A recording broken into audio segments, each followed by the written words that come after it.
part of medicine, and one of the most important parts, is how we communicate with our patients. And it's probably one of my favorite parts.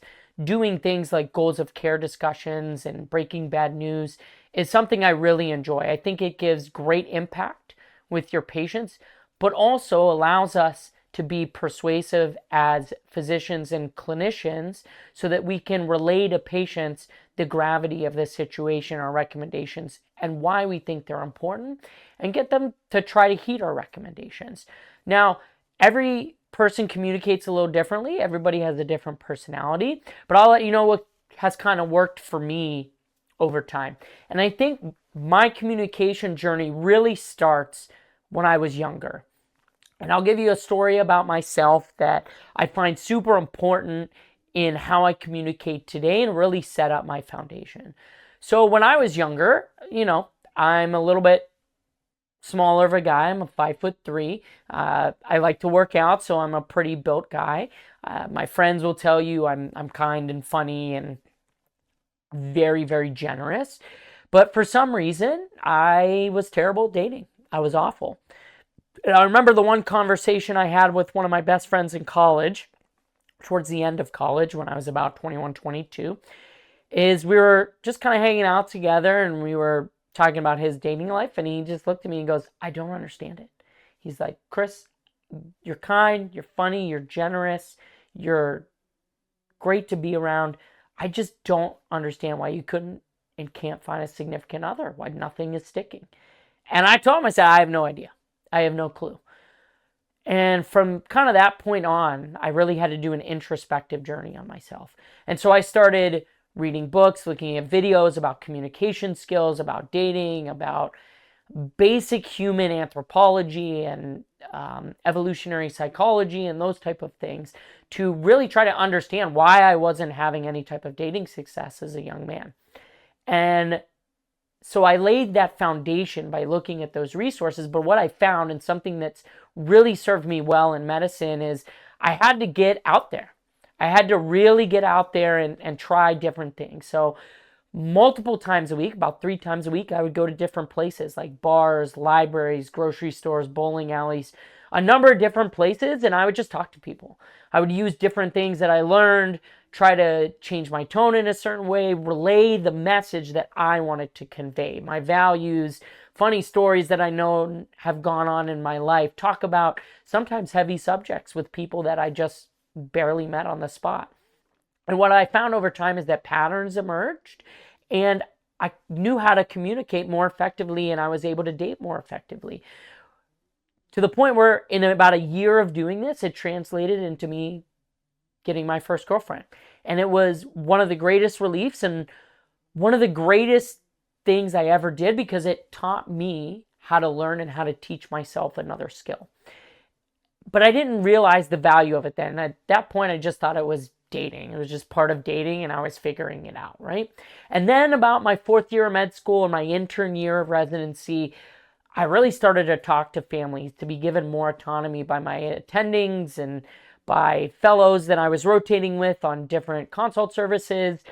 And I remember having a few conversations where the skills that I have learned in my dating journey and in my communication, not only did I find that they helped strengthen my friendships outside of dating, because I was more myself, I was able to kind of show myself in the best light possible by communicating more effectively, but I was better able to connect with patients and their families, especially very quickly in high pressure situations like the emergency room and the ICU. I think in these type of situations, we undervalue the ability to connect quickly with patients and being able to relay information and relay the importance of our recommendations in those situations, depending on what the goals are of the patient and the patient's family. And so what I found is that certain techniques worked very, very well in building rapport, building trust, building efficiency when communicating with patients too. And so I just want to share a couple of those tips in this introduction so you know where I'm coming from a communication perspective and some of the basic things that I use. So one of the most important things you can do in medicine is introduce yourself in a way that builds rapport in those first couple of seconds. And now there are multiple different ways you can do this. One of the ways that I've found most effective for myself is a kind-hearted or light-hearted introduction with a little bit of a joke and a little bit of a story. And so what I'll do is, typically in the emergency room, I will walk up with my computer to the patient and their family. And usually I'm not standing over the patient or looking down at the patient, but I'm kind of leaning and adjusting my body to the side, and looking from the side of the patient while still typing on my computer. But I'll say, hi, I'm Dr. Carbone. I'm the emergency medicine doctor here, going to be taking care of you along with the other nursing staff today. And I just want to let you know, sometimes I'm going to be typing on my computer because, as my wife will tell you, my memory is good, but not perfect. And so sometimes I got to write down the important stuff you tell me so I don't forget, so that we're all on the same page. And some of the times, patients give me a nice little chuckle. Sometimes the wives in the room will say jokingly, oh, I wish my husband would do that. It'd be really nice if he remembered most of the things I said. But at the very least, I'll usually get a smile out of it or an okay, thanks. And it kind of builds that nice foundation of, hey, if he's typing on the computer, he's still listening to me. He's still paying attention to me. It's just he doesn't want to forget what I am telling him. And so he values what I'm saying. And so I use that to build rapport quite quickly because it kind of helps relax the patient, sometimes gets them to chuckle. Now, other techniques that other providers use, which are super effective as well, is some people don't have a computer in the room with them, and they'll come in and they'll sit right at the bedside with the patient, making sure they're at eye level, and they'll just introduce themselves and ask, what's going on? What brought you to the ER today? And I think these type of introductions help build rapport really, really quickly and really easily, and help the patients really feel relaxed in the story that they're about to tell you.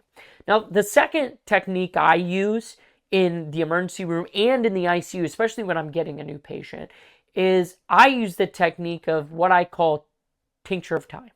So what I do is I ask the patient a question. I'll say, hey, what brought you here today? What symptoms were you feeling? What made you call EMS to bring you to the ER originally? And then I'll pause and I'll wait. I'll give them time. Usually I'll try to give them about 2 to 3 minutes to say all they need to say. A lot of the times, if the patients are finished, they'll let you know you're finished. They're finished. They'll say, yeah, that's about it. Or I don't think I got anything else.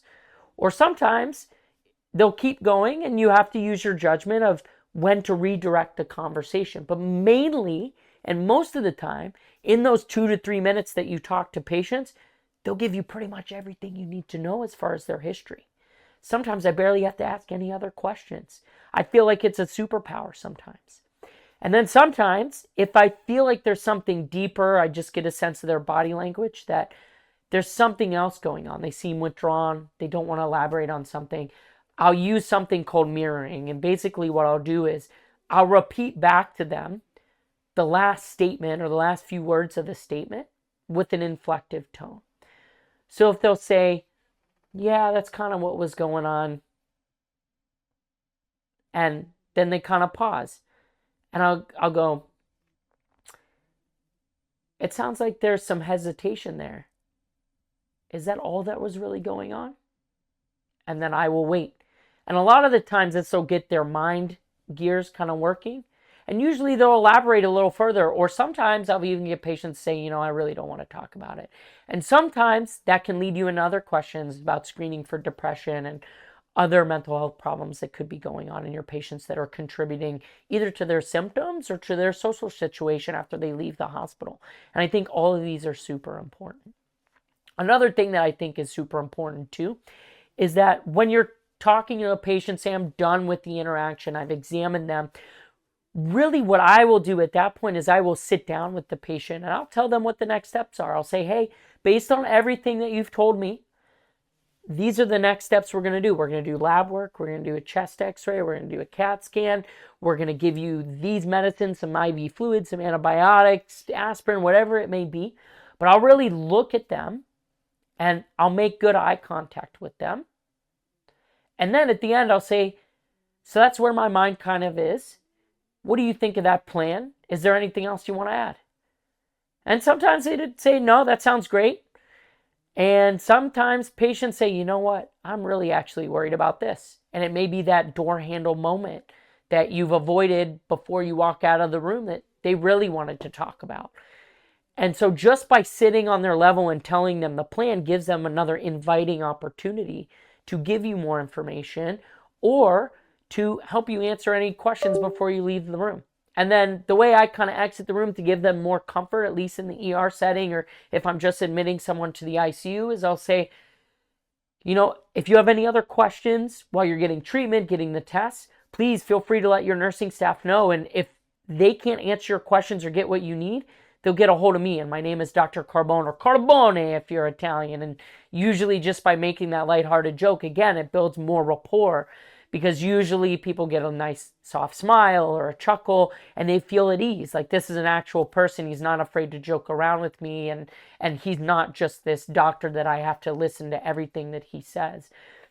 And by doing this, later, sometimes when I go back, just by building this initial rapport, usually only over about 5 or 10 minutes.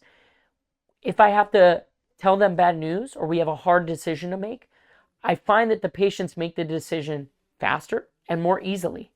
And a lot of the times, if I say, hey, these are my recommendations, this is the recommendation and what I would do if it were my family member or I knew the information that you knew right now, a lot of the times they don't fight me on it. And they even agree a lot of the times. And a lot of times they don't even have questions. Sometimes, even though I will ask them, do you have any questions? Sometimes that trust has been built so much in those first 10 minutes that even if there is some slight question that they may have, that trust is there so much that they agree and you've persuaded them to trust you in your recommendations, which I think is one of the hardest things for us to do as doctors, is for someone that has only met us within 10, 15, 20, 30 minutes to give us their full and undivided trust. It's a very difficult skill to acquire. Now, obviously, there's a lot of different nuances and techniques you can use to help build patient rapport, handle conflict. And these are things I'm going to talk about later in the other sections of this course. But I think one of the things, too, that I want to stress to you guys that is most important with these little techniques and little kind of things that I've told you can do to build rapport with your patients, one of the most important things you could do is get out there and try it.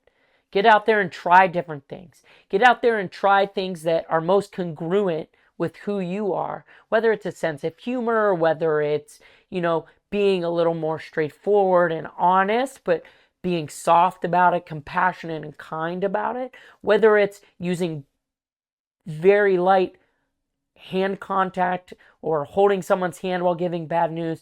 Try different things. See how patients respond. See what gets you the best response. And over time, you'll get really, really good at it. You'll see what works for patients. You'll see what helps patients trust you and feel more comfortable in you as a provider.